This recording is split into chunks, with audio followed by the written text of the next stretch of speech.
My name is Ethan. I'm 29 now. But this happened last fall when my girlfriend Megan and I decided to take our first real vacation together. We'd both spent most of the year buried in work, barely seeing each other outside of exhausted dinners and weekends spent catching up on sleep. We figured if we were finally going to get away, we might as well do it right. We booked a week at an upscale beachfront resort in Belize and spent just over $200 on a private villa tucked away from the main resort. It was expensive enough that I actually felt guilty clicking the payment button, but we kept telling ourselves we'd probably never do something like this again. The place looked exactly like the pictures. White sand, clear turquoise water, palm trees swaying in the breeze, and staff who somehow remembered our names after meeting us once. The villa sat near the edge of the property, separated from the other buildings by winding stone paths and thick tropical landscaping. It felt secluded without feeling isolated, which was exactly what we wanted. The first 3 days were perfect. We snorkeled over coral reefs, spent afternoons lying on the beach, and ate at different restaurants every night. By the time the sun went down, we'd usually sit on our patio listening to waves crashing somewhere beyond the trees. It was honestly the most relaxed I'd felt in years. On our fourth night after dinner, we wandered over to a hot tub hidden near the edge of the property. It wasn't crowded like the main pool. In fact, we were the only people there. Dense palm trees surrounded the area, blocking almost everything beyond the dim pathway lights. We'd only been in the water for a few minutes when I looked toward the trees. Someone was standing perfectly still between the palms. They weren't moving. They weren't walking. They were just watching us. I climbed out immediately and hurried toward the trees. But by the time I reached them, whoever had been there had disappeared without making a single sound. Neither of us spoke for a few seconds. Then I grabbed the room phone and called the front desk. Within minutes, resort security arrived. I handed them the photograph and demanded we be moved immediately. They relocated us to a room near the main building while another team began reviewing every surveillance camera covering the paths around our villa. For the first time since arriving in Belize, I realized this wasn't just my imagination anymore. Neither Megan nor I slept after that. We kept every light in the room on until sunrise, jumping at every sound in the hallway around 8 that morning. Just before we were supposed to check out, the resort manager called and asked if we would come to the security office. He said they had finished reviewing the surveillance footage from the previous night. The office was tucked behind the reception area. Waiting inside were the manager, 2 security guards, and another employee operating the cameras. They looked uncomfortable before the footage even started playing.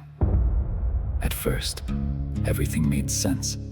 The cameras showed Megan and me walking from the restaurant to the beach, then toward the pool. Later that afternoon, about 30 feet behind us, was a tall man wearing dark clothes and what looked like a baseball cap. His face was always turned away from the cameras. "There," I said immediately. "That's him." The guard nodded but didn't say anything. The employee switched to another camera position near the beach bar. Again, the same man appeared. He wasn't doing anything except standing perfectly still and watching us from a distance. Then the footage became confusing. The timestamp showed 7:42 p.m. The man was still outside the beach bar. A second camera covering the pathway near our villa also displayed 7:42 p.m. Standing beside the pathway was the same man. I frowned. That has to be another person. The employee shook his head. We thought so too. He advanced both recordings frame by frame. Same height, same clothes, same cap. Even the way he stood looked identical. They switched to another camera for one single frame. The figure appeared beside a row of palm trees. The very next frame, he was gone. No walking, no running, just gone. Another recording showed exactly the same thing. One frame, then nothing. The manager admitted none of them could explain it. They checked every entrance to the resort but never found footage showing the man arriving or leaving. They apologized repeatedly, refunded part of our stay, and promised to keep investigating. We flew home that afternoon. Months have passed since then. Nothing ever came of the investigation. But even now, I still wake up some nights because I hear a soft electronic click somewhere in the darkness beside my bed. Every time I turn on the light, there's never anyone there. I don't know what time I finally fell asleep, but it couldn't have been for long. Sometime during the night, I woke to a quiet electronic sound. Beep. At first, I thought I had dreamed it. And it happened again. Beep. My eyes opened immediately. The room was almost completely dark except for the faint blue glow of the air conditioner display. Megan was still asleep beside me. The sound came a third time. It wasn't a phone notification. It sounded exactly like the shutter on an older digital camera. A cold feeling settled in my stomach.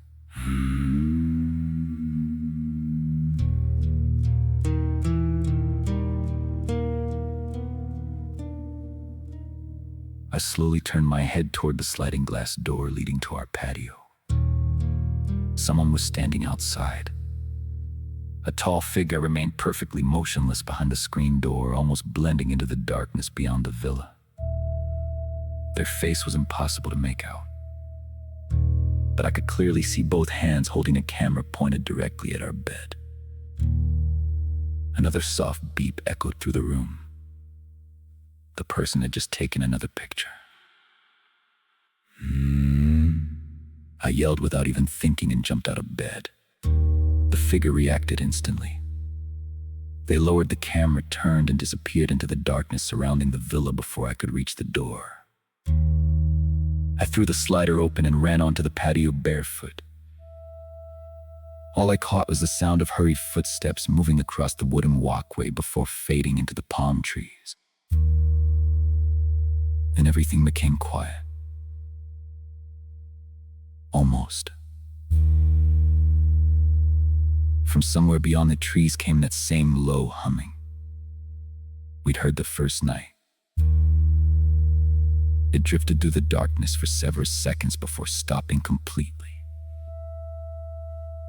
I stood frozen, listening. That's when Megan called my name.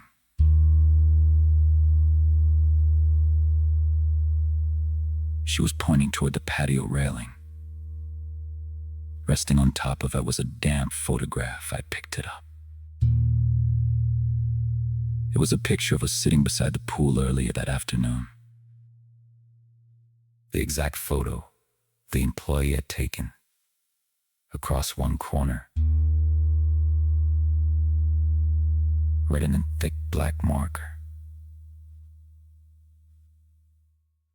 was a single word. I barely slept that night. Every little sound outside made me sit up and look toward the curtains. By morning, I had almost convinced myself the person in the trees had simply been another guest wandering through the resort. Even so, I mentioned it to the woman working at the front desk after breakfast. She listened politely, smiled, and apologized for the scare. Then she told me the resort was private. Security patrolled the grounds all night, and it was probably another guest taking a shortcut back to their room. Her explanation sounded reasonable enough, but it didn't explain how someone had disappeared so quickly without making a single sound. That afternoon, Megan and I spent a few hours by the main pool trying to forget about it. Around lunchtime, a man wearing what looked like a resort employee uniform walked over carrying a professional-looking camera around his neck. He smiled, introduced himself as someone taking promotional photos for the resort's website, and asked if we'd mind posing for a quick picture. We looked at each other, shrugged, and agreed. He told us to smile. The camera clicked once. "Perfect," he said. Then he thanked us and walked away. At first, nothing seemed unusual, until Megan pointed out that he hadn't photographed anyone else. Families were sitting nearby, kids were playing in the pool, and another couple was taking selfies only a few feet away. He ignored every one of them and disappeared around the corner. That evening, we decided to walk along the beach before dinner. As we passed the beach bar, Megan quietly grabbed my arm. "That's him." The man with the camera was standing alone near the edge of the patio. He wasn't taking pictures anymore. He was simply watching people walk past. A few minutes later, we reached the docks. He was there again, standing perfectly still. When I started walking toward him, another group of tourists crossed between us for only a few seconds. By the time they passed, he was gone. Neither of us said much on the walk back. Then, just before reaching our villa, we saw him again. He was already standing beside the pathway ahead of us, waiting.